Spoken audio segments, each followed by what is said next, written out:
बूढ़े बाप की दास्तान मोहब्बत। अंधेरी रात का सन्नाटा था। चांदनी मध्यम सी चमक रही थी और गांव के एक बोसीदा से मकान में एक बूढ़ा शख्स पुरानी लकड़ी की चारपाई पर लेटा आसमान की तरफ खाली नजरों से देख रहा था। इसकी आंखों में जिंदगी की बेशुमार कहानियां बसी थीं, जिन्हें वक्त की धूल ने धुंधला दिया था। ये हाजी रहमत की कहानी है, जिसने अपनी जिंदगी अपने 5 बेटों के लिए वक्फ कर दी थी। वो एक आम किसान था जो दिन रात मेहनत करके अपने बच्चों के लिए बेहतर मुस्तकबिल बनाने की कोशिश करता रहा।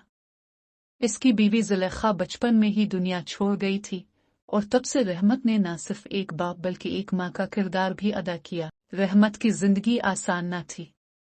जुलेखा के बाद इस पर जिम्मेदारियों का पहाड़ आन पड़ा था।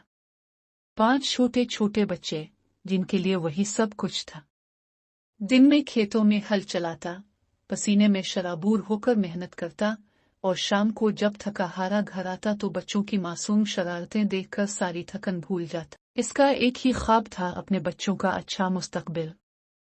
उसने खुद की ख्वाहिशात को दफन कर दिया, बस ये चाहा कि इसके बेटे पढ़ लिख कर किसी काबिल बन जाएं। अगर वो चाहता तो दूसरी शादी कर सकता था, मगर उसने ये सोचकर इनकार कर दिया कि कहीं सौतेली माँ बच्चों पर जुल्म न करे। रहमत के घर में गुर्बत थी, मगर मोहब्बत की कोई कमी न थी। बच्चे शुरू में बाप से बहुत प्यार करते थे। अली, वकार, जमाल, सलमान और नौमान पांचों बचपन में अपने वालिद से लिपटकर सोते, इसके हाथ का खाना खाते और जब बाप काम पर जाता तो शाम होने का बेसब्री से इंतजार करते। जब कोई बच्चा बीमार पड़ता तो रहमत रात रात भर जागकर उसका ख्याल रखता। कभी खुद भूखा सोता मगर बच्चों के पेट में कभी कमी न आने देता।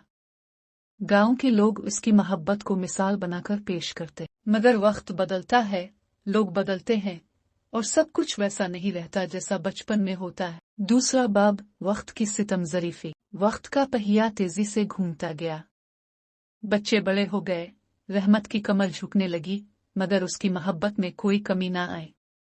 वो आज भी सुबह सवेरे बच्चों के लिए दुआ करता, उनके लिए जीता था और उनके मुस्तकबिल के ख्वाब देखता था। अली सबसे बड़ा था, पढ़ाई में अच्छा था और रहमत ने अपनी सारी कमाई उसकी तालीम पर लगा दी। जब अली ने शहर जाकर नौकरी हासिल की तो रहमत की खुशी का कोई ठिकाना ना रहा। मगर जैसे जैसे अली की नौकरी पक्की होती गई, उसकी मसरूफियात बढ़ने लगे। पहले हर हफ्ते गांव आता, फिर महीने में एक बार और फिर सालों गुजर गए। रहमत हर ईद पर उसका इंतजार करता, मगर अली कहता, अब्बा, काम बहुत ज्यादा है, शहर में मसरूफियत ज्यादा होती है, अब समझ सकते हैं ना। रहमत हंस कर कहता, हाँ बेटा, मैं समझता हूँ, अल्लाह तुम्हें खुश रखे। मगर उसकी आंखों में वो चमक बाकी ना रही। वकार, जिसने बाप को भला दिया। वकार को कारोबार का शौक था। रहमत ने अपनी जमीन का एक टुकड़ा बेचकर उसे दुकान खोलने के लिए पैसे दिए। वो दुकान चला भी ली, मगर जल्द ही शहर की रंगीनियों में खो गया। जब दुकान अच्छी चलने लगी तो उसने गांव आना छोड़ दिया।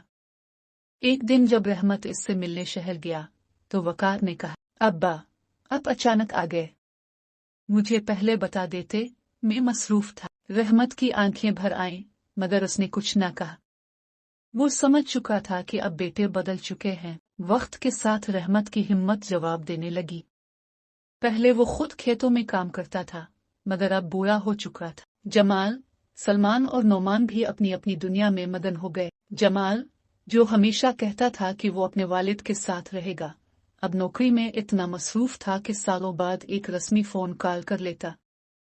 सलमान, जो बचपन में सबसे ज्यादा वालिद से लिपटा रहता, शादी के बाद बीवी की मोहब्बत में ऐसा गिरफ्तार हुआ कि रहमत के लिए वक्त निकालना भूल गया। और नौमान, जिसके लिए रहमत ने अपनी आखिरी जमीन बेचकर वकील किया ताकि उसे जेल से छुड़वा सके, वही अब कहता था, अब्बा, अपने मेरे लिए क्या ही क्या है। ये अल्फाज रहमत के सीने में किसी खंजर की तरह पेवस्त हो गए। रहमत अब ज्यादातर खामोश रहने लगा था।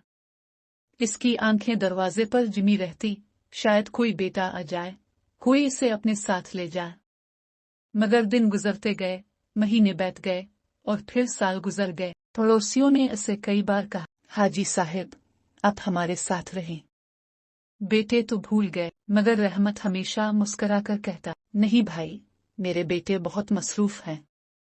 एक दिन आएंगे। मगर वो दिन कभी नहीं आया। एक सख्त जाड़े की रात रहमत चारपाई पर लेटा आसमान को देख रहा था। उसने सोचा, क्या मेरी मोहब्बत सच्ची ना थी? क्या मेरा खुलूस कमजोर था? क्यों मेरे बेटे मुझे भूल गए? आसमान पर चमकता चांद शायद इसके दर्द का गवाह था।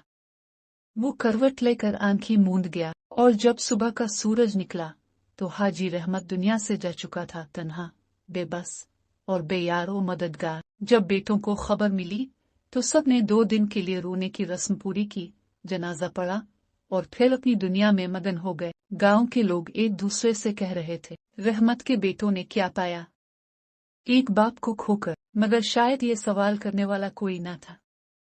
दुनिया वैसे ही चलती रही जैसे कभी कुछ हुआ ही ना हो। मगर आसमान पर लिखा था, एक बाप की मोहब्बत बेमोल होती है, और जो उसे नजरअंदाज करे वो सारी दुनिया पाकर भी खाली हाथ रहता है।